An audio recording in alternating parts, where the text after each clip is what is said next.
Assalamualaikum warahmatullahi wabarakatuh, teman-teman kelas 4 yang hebat, solih-solihah semuanya. Alhamdulillah hari ini kita bisa berjumpa kembali untuk belajar tematik. Kali ini kita belajar tema 1 tentang indahnya kebersamaan dan kita masuk di subtema yang ketiga, yaitu bersyukur atas keberagaman. Teman-teman semuanya, kali ini kita akan belajar tentang muatan pelajaran IPA. Sebelumnya kita mengingat terlebih dahulu teman-teman berkaitan dengan bunyi ya. Bunyi dapat kita dengar itu ada beberapa syaratnya. Yang pertama adalah ada sumber bunyinya, yang kedua ada media perantaranya, misalnya bisa benda padat, cair ataupun gas atau udara. Yang ketiga adalah ada pendengarnya. Nah, kita masuk pada sifat-sifat bunyi. Yang pertama, bunyi dapat merambat melalui media benda padat, cair, dan gas atau udara.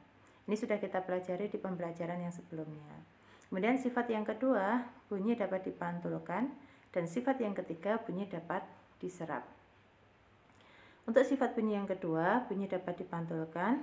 Nah, bunyi itu dapat memantul jika dalam perambatannya dihalangi oleh benda yang permukaannya keras, misalnya seperti kayu, kaca, dinding, atau besi. Di sini ada beberapa macam bunyi pantul. Yang pertama, ada gaung atau kerdam.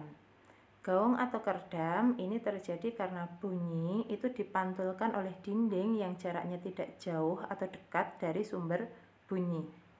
Nah, hal ini menyebabkan datangnya bunyi pantul bersamaan dengan bunyi asli yang belum selesai terucapkan, sehingga bunyi pantulnya akan mengganggu bunyi asli. Maka nanti suaranya yang terdengar itu tidak jelas. Nah, itu bunyi pantul yang pertama, yaitu gaung atau kerdam. Kemudian bunyi pantul yang kedua ada gema. Gema ini terjadi karena bunyi dipantulkan oleh dinding yang jaraknya jauh dari sumber bunyi. Nah, bedanya tadi, kalau gema tadi dinding yang memantulkan bunyi itu jaraknya dekat dengan sumber bunyi. Kalau gema, dinding yang memantulkan bunyi ini jaraknya jauh dari sumber bunyi. Nah, hal ini menyebabkan datangnya bunyi pantul setelah bunyi asli selesai terucapkan.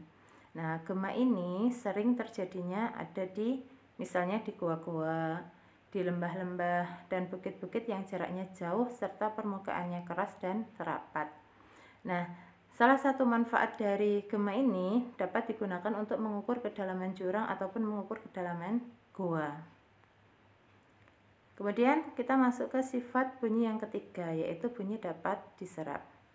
Di sekitar kita, teman-teman, ada benda-benda yang dapat menyerap bunyi, dan benda-benda yang dapat menyerap bunyi ini adalah benda-benda yang permukaannya lunak. Nah, benda-benda yang dapat menyerap bunyi dan permukaannya lunak ini disebut dengan peredam bunyi. Fungsinya apa peredam bunyi ini?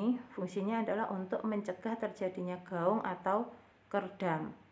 Nah, contoh benda-benda yang bisa digunakan sebagai peredam bunyi misalnya ada karpet, ada goni, ada kertas, ada kain, ada busa, ada wol. Nah, misalnya ada beberapa tempat yang menggunakan peredam bunyi.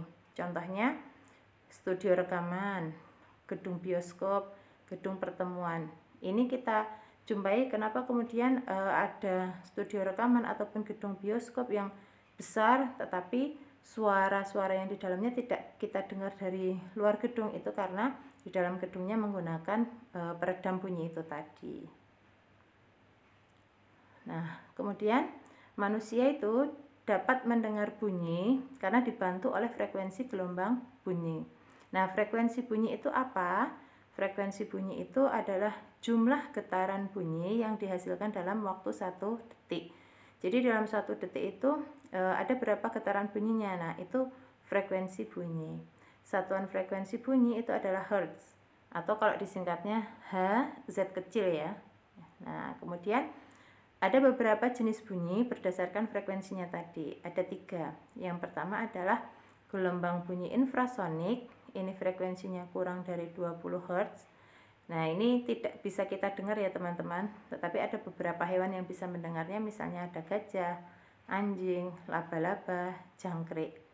Kemudian ada gelombang bunyi audiosonik yang frekuensinya 20 Hz sampai 20.000 Hz. Nah, ini gelombang bunyi yang bisa kita dengar ya, yang bisa didengar oleh manusia, yaitu gelombang bunyi audiosonik.